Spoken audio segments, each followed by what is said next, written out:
बिस्मिल्लाहिर्रहमानिर्रहीम। अस्सलाम वालेकुम students, welcome to my channel educational tips. कैसे हैं आप सब? उम्मीद करती हूँ सब बच्चे ठीक ठाक हो गए। स्टूडेंट्स, आज ही हम पढ़ने जा रहे हैं यूनिट 5 का लेसन नंबर 2 पोइम है जो के, और इस पोइम का नाम है the snail.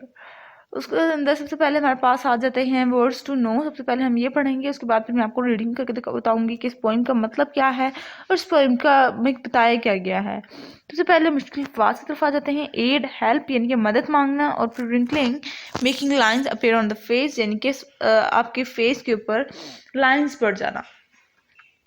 I hear a sudden cry of pain. अब शायर कह रहा है कि मैंने एक अजीब सी एक आवाज़ सुनी, दर्द भरी आवाज़। दर्द जिसको जब दर्द हो रहा होता है तो हमारी आवाज़ भी वैसी हो रही होती है ना। हम कहते हैं मामा मुझे बहुत दर्द हो रही है, क्या करूँ मैं, इस तरह से करके कह देते हैं ना। तो ये दर्द भरी आवाज़ पेन होती है। पेन के वक्त हमारे मुंह से हमारे अंदर से ऐसी आवाज़ें निकलना शुरू हो जाती हैं। This a rabbit in a snail. मैंने एक रैबिट देखा जो कि फंदे में फंसा हुआ है। ये इसको फंदा कहा गया है। यानी कि वो कह रहा है कि मैंने ये जो रैबिट है इसको दर्द हो रही है और इसके पाँव में ये जो फंदा लगा हुआ है, ये जो दस्ता फंसा हुआ है, इसकी वजह से इसको बहुत पेन हो रही है।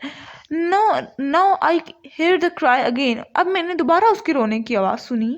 But I can not tell from where. लेकिन मुझे ये समझ नहीं आ रहा कि ये आवाज़ आ कहाँ से रही है। शायर अब ढूंढ नहीं पा रहा कि वो रैबिट कहाँ है। But I can not tell from where. अब शायर दोबारा कह रहा है, पोएट दोबारा कह रहा है कि मुझे नहीं मालूम कि वो ये आवाज़ कहाँ से आ रही है। He is calling out for aid. अब वो रैबिट मुझे पुकार रहा है मदद के लिए। Crying on his fretted air. अब फ्रैटेड एयर यहाँ पे इसका मतलब होगा खौफजदा माहौल। अब वो क्या कह रहा है कि वो इस खौफजदा माहौल से रो रहा है कि मुझे बचा लो कोई। Making everything afraid. हर चीज़ खौफनाक लग रही है उसको। मेकिंग एवरीथिंग अफ्रेड, खौफजदा कर रही है। दोबारा कह रहा है हर चीज़ उसको खौफजदा कर रही है। Wrinkling up his little face. उसके फेस पर लाइनें पड़ गई हैं। अब फेस पर लाइंस पड़ गई हैं। अब आपकी मम्मा जिस टाइम गुस्सा करती हैं तो उनके फेस पे भी तो वो माथे पे जो लाइंस उस लाइन की बात कर रहे हैं वो, ठीक है।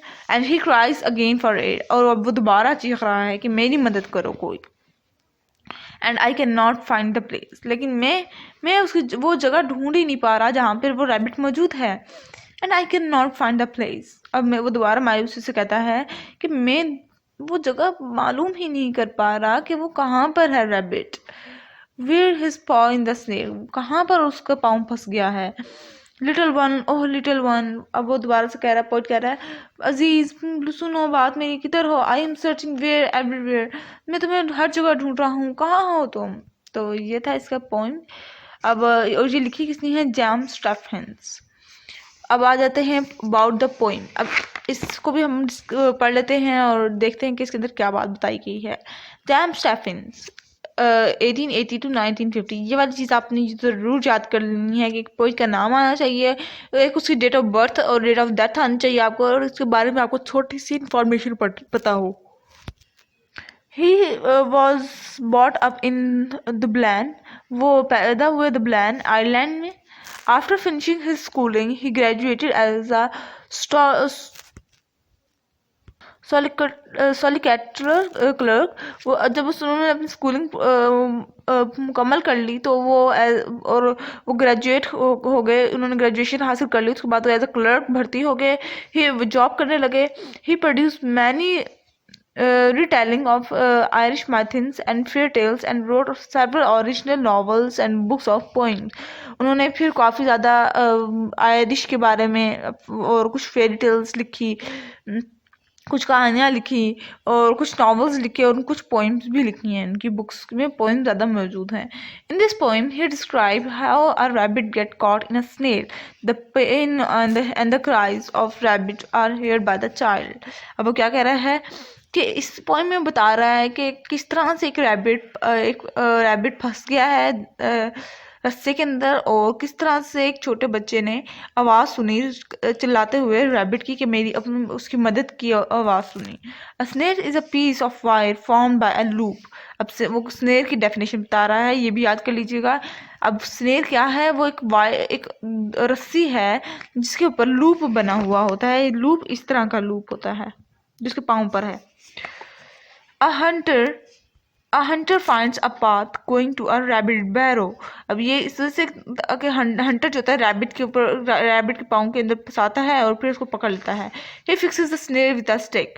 और उसने स्नेर को एक स्टिक से फिक्स किया हुआ होता है। When a rabbit runs along the path, जब रैबिट भागता है, it puts its snake through a wire। अब वो स्नेक को उसको क्या करता है, फंसा देता है, स्नेर को फंसा देता है उसके रैबिट के पाँव के अंदर। The loop of wire titans round the neck of the rabbit. और फिर ये इस तरह से नेक में फंस जाती है रैबिट के। Sometime it kills it immediately, sometime it is not. कभी कभार तो रैबिट मर जाता है फ़ौरन ही, और कभी कभार नहीं। लेकिन इसकी बचत हो गई थी क्योंकि इसके पाँव में फंसा हुआ है।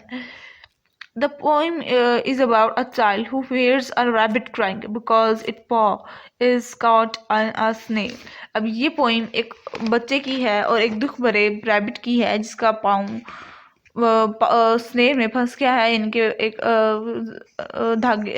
रस्से में फंसा हुआ है, और इसके अंदर और साथ ही साथ एक बच्चे की जो मदद के लिए पुकार रहा है, मदद के लिए देख रहा है कि वो रैबिट कहाँ पर है। ये उसकी स्टोरी है। तो ये था आज का लेक्चर। आई होप सो आपको समझ आ गया होगा।